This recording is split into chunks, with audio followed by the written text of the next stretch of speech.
So in today's video, it ends up being a look at 2 ways people would modify old belt-driven refrigerators into other things. This, well, it was turned into an air compressor, which it's basically the entire equipment rack from 1929 or maybe mid-1930s, depending on the serial numbers,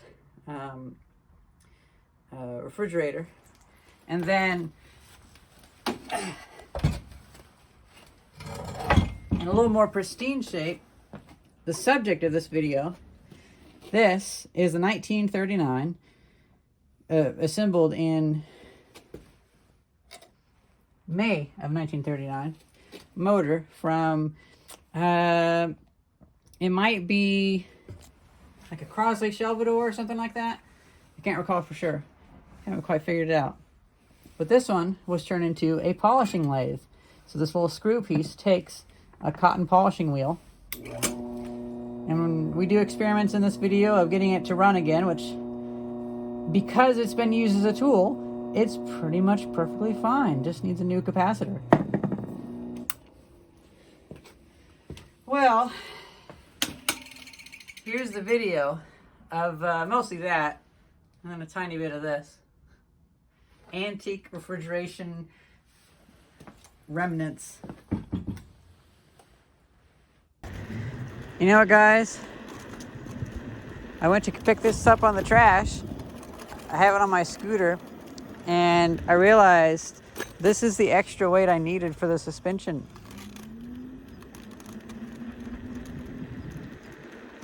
Isn't that funny? I carry stuff in weird ways. There's always a way to carry stuff.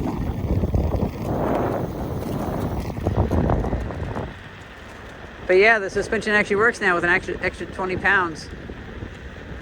I also got myself a roll of gaffer's tape that was in the road. Looks like it got driven over once, but I don't care. Let that dry out and it'll be good. So this is actually something that my friend Pellet, who picks up trash in town, he saw this on the local Buy Nothing Lansdowne group. And I don't like being on Facebook too much. And he said somebody else already said they were going to pick it up an hour ago, now 3 hours ago. And I'm like, well, I'm not going to go across town with it when I don't have my scooter or bike, just because someone always grabs it. Well, then I went home, had the scooter. I was like, let's go out and check. I went on the scooter. Much easier to trip on the scooter as opposed to walking. And yeah, sure enough, it's there. So this is a polishing lathe, as it's called. You put the cloth wheel on here, and it sucks it up with this screw action, and you can polish stuff with it. But the motor looks like from a refrigerator, an old belt drive.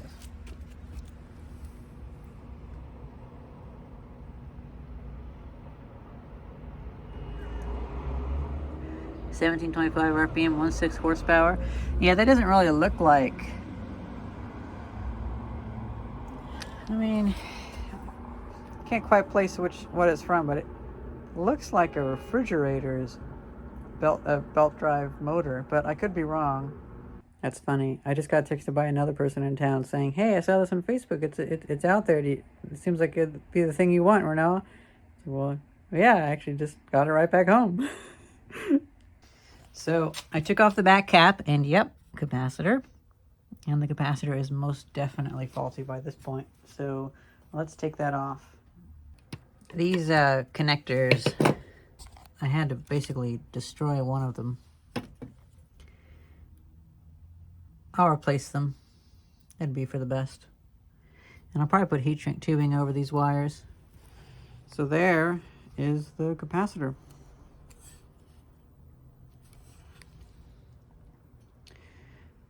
"95 microfarad, 60 cycles.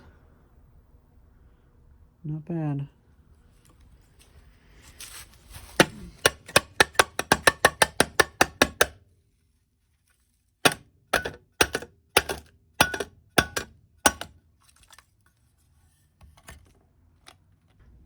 Okay, so this is January 27th, 1939.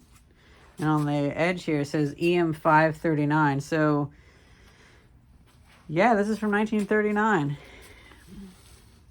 I love stuff from the 30s. And it's actually a soldered capacitor. Isn't that cool? Well, I'm going to keep this out, and I'm actually going to desolder this and keep this out as like a steampunk kind of thing. There's no sense in having that hidden inside of the motor. But this can go back on here. You know what? I think they probably rusted some of the stuff too. The electrolyte leaking out, and I can get a new motor start capacitor, and nobody will know the difference. And I'll get to have this weird old capacitor. Well, would you look at that? My friend David A1 Highway Net, David Allen, he recently uploaded a video series about fixing this very same motor. His is in rough shape though. You can see on a thumbnail picture that was what it was. So it is from a 1939 refrigerator. Howdy folks. I'm going to do a little video here just for fun. The thing I'm curious about is how it wires up. Disconnected, maybe. Nope. There's one more I there. definitely recommend watching his videos because he goes in depth on it. I'm just kind of rushing on through because the one I got is pretty much restored. It's still in good condition. Piece of another wire. Boy, that is ugly. Wow, his is nest in there. really, really messed up. Ours turns fine. Bushing gum. I feel like one of the only ways to find this stuff in pristine shape is if it was reused for something else, and then you can unmodify it back to being a refrigerator. Big question is a centrifugal switch here savable? And I don't think it is, because see how the rust is. Use water.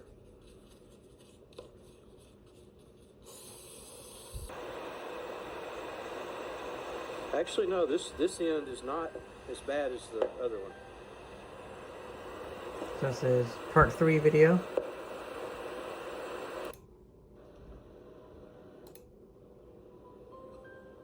Pressure washer definitely enamel on it. Did a really good job on wiring that up. The next, and there's too much voltage potential. Might do something similar. Those two, it can create a fault.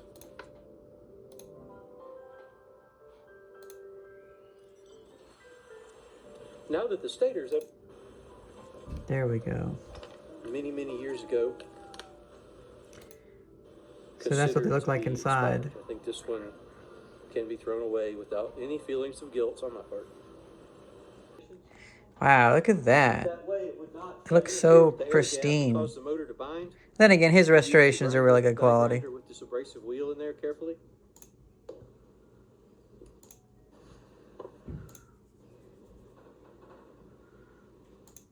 I'm going to dress it up. So he's also hiding a overload for the real deal, circuit inside that box as well. Try to Interesting. Some of this stuff up on a box here to make it a little bit less dicey. Trying to get everything on screen here. Measuring current. 2.8 amps, like it was. 71 watts. I was a bit confused with his wiring because I was just skipping through his videos until I remembered he had to take out his centrifugal clutch on the start, so that the white box that he put in there is a electronic circuit that senses when to connect and disconnect the start capacitor. So all we need to do is just connect up the capacitor to 2 pins to go across to the start winding, and the internal switch will disengage once it gets up to high enough speed. And yeah, this one was really pretty messed up. Yep, that goes on the front. That over there in the corner. So that, I'm going to go for start. It's our fan. Let's see what it sounds like. Very nice. Moves a pretty good bit of air. Yeah, so the thing that he put on to replace the broken centrifugal switch is a potential relay. So it measures if if the current, if the motor voltage is to a certain amount, you can tell that the motor is now rotating, and so it disengages that winding. Okay, let's just try with a refrigeration capacitor. Oh, look at that. Oh, that sounds so good.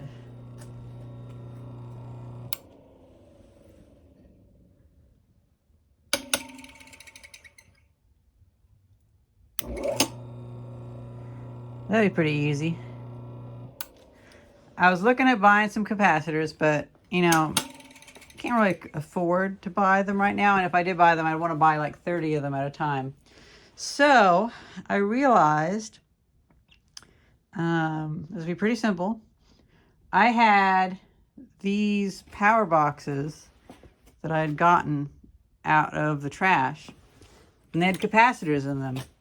And now this was 2 years ago, and I had thought I wouldn't be doing anything that needed capacitors, but now my work has evolved so much. I feel bad for throwing so many of them away, but this is I think this might be my last box of these.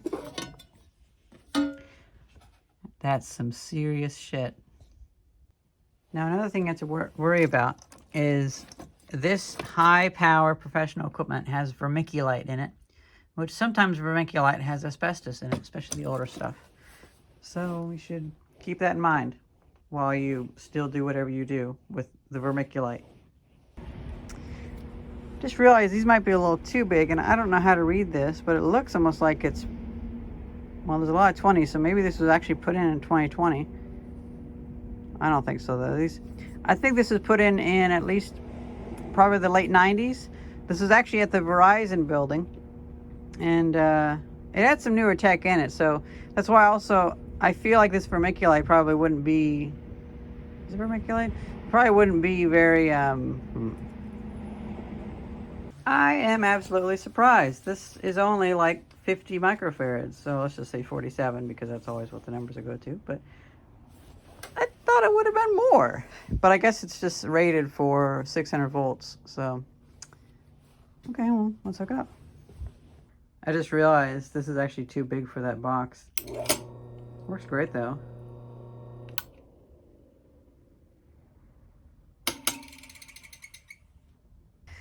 Well, this was my test one because I never wanted to put it into something because it was found on the side of the road. I got driven over by a truck, but it's the only capacitor that I have that's small enough to fit inside that box just barely. So I'm going to add connectors to these wires and go from there. Here's what I came up with.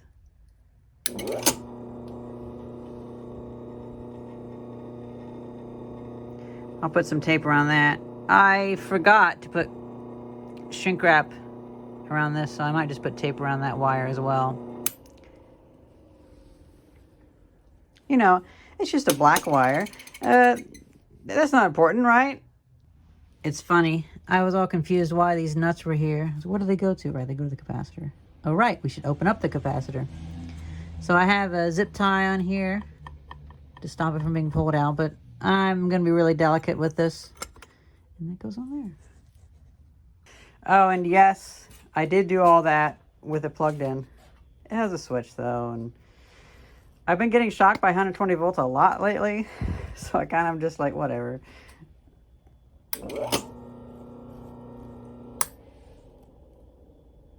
I'll lift these caps up off camera and put a few drops of oil in.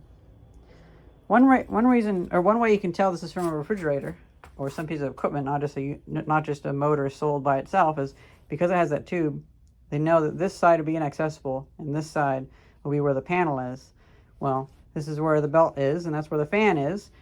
So that's where the radiator is. It'd be hard to reach over the radiator, so you have to reach near the back. I'll keep it like this for a time, but I feel like this being on that piece of wood, it might be better as a demonstration piece. For I could have kids switch it on or off, and it could run like a pump or something. But just so you know, it's meant to screw on these little cotton wheels.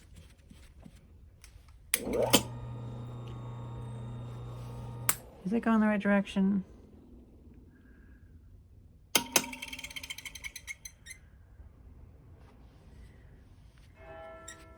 It's kind of going the wrong direction. I hope I didn't flip it around. I wonder if changing which side the capacitor on does that. Well, it doesn't seem like it's a very good use of that, because you could just... Yeah, you could just take it off like that. It's meant to go the other way. Meant to go anti-clockwise from the front view. Ah, the bells are going. Well, that's pretty much it. We have that running. I think pretty much anybody would be happy with that little afternoon effort. Technically, it was over 3 days because I had to figure out what I wanted to do, but it was still only a little bit of time. Minimal amount of effort. Probably, this is probably more secure than this is inside here, to be honest. So, I'll probably end up making a different whole wiring setup. That's why I use those little spade connectors. And I might take that off because I was thinking about it, and I think it does go that way. So yeah, clockwise is the way these motors are supposed to go. And this is meant to go anti-clockwise. So that's not really fit well for that. And plus, this isn't the right RPM. I had a really nice polishing lathe come into the shop a few months ago, and it had 1725 RPM to start off, but then you flipped it again and it went to like 3000 RPM, and that's when it polished. It didn't really polish too well at 1700 RPM. So I feel like if I find a motor that goes 3000, or if I select a motor that I want to put on a VFD and go to 120 hertz, that would be the one to put that on and have it go backwards or anti-clockwise. But for this one, it would be a good demonstration piece to have something mounted there, like a water pump, or I'm not really sure.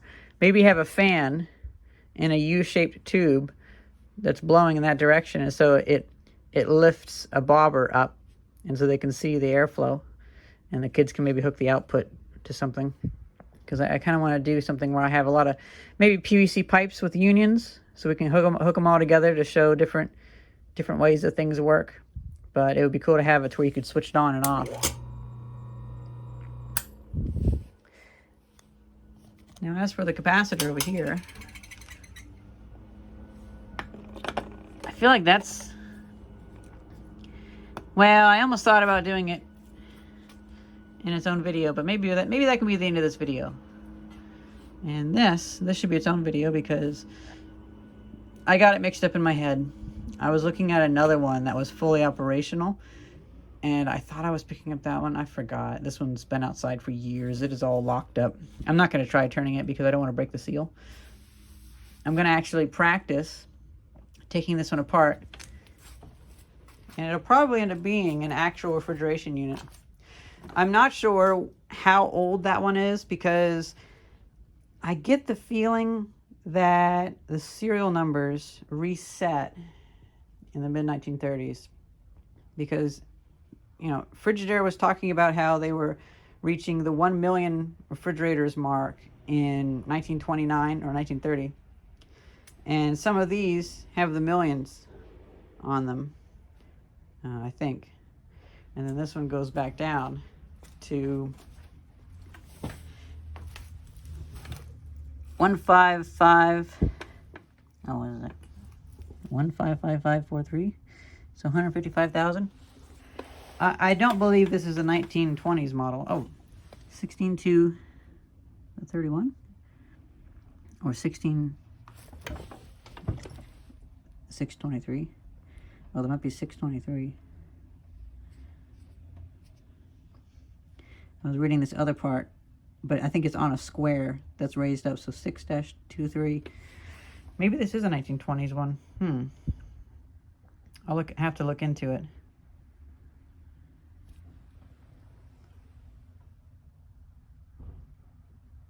$10,410. AC Delco Products Corp. Frigidaire motor. Model 5155, I think.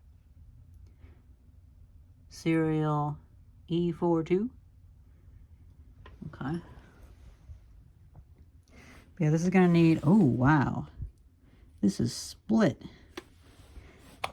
Some of these things I kind of wonder, would they even have worked like that? Did they put it together and it didn't work too well, so they put it under the front porch or something, and then somebody dug it out 30 years later? That's kind of what I feel happened with these, because this surely wouldn't have worked super well. And that wouldn't have worked super well. I do worry about this. I want to make this work, though. At the very least, as a demonstration piece for refrigeration.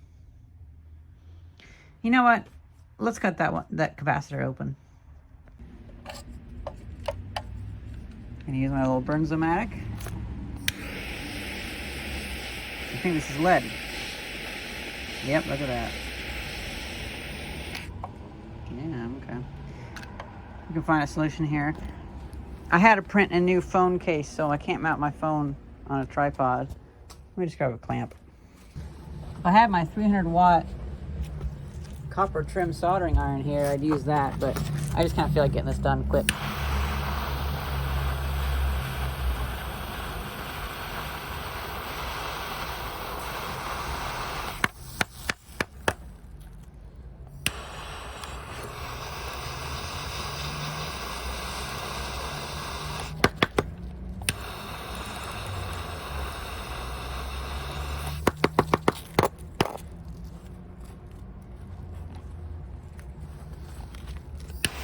And then I'll pick up this lead and use it for stuff. I kind of feel like this would be worth its own video. So I just got it really, really darn hot after a little bit and just yanked it off, and that worked. Look at that. I would like to know some information about what electrolytes they used. I bet my friend David Allen would be really curious about the stuff inside this, because it might be kind of rare to see these not all falling apart. It's half falling apart though. It has an interesting smell. It smells like what you associate with old electronics, so that must just be the electrolyte leaking out of all the capacitors. I love how it's, you know what, I just realized it's basically just a Spam can. It really is just a Spam can. I wonder, could anybody look up Spam cans and see if they had that? Yeah, I think this is just the kind of can they would use for Spam, because it's like the same size. Maybe I'll call it there and save the rest of that for its own video, because that might be interesting to look up what an old-timey Spam can from the 30s really looked like. Or if maybe this was some common packaging material, and maybe this actually predates the Spam can. I don't know, that'd be kind of interesting to see.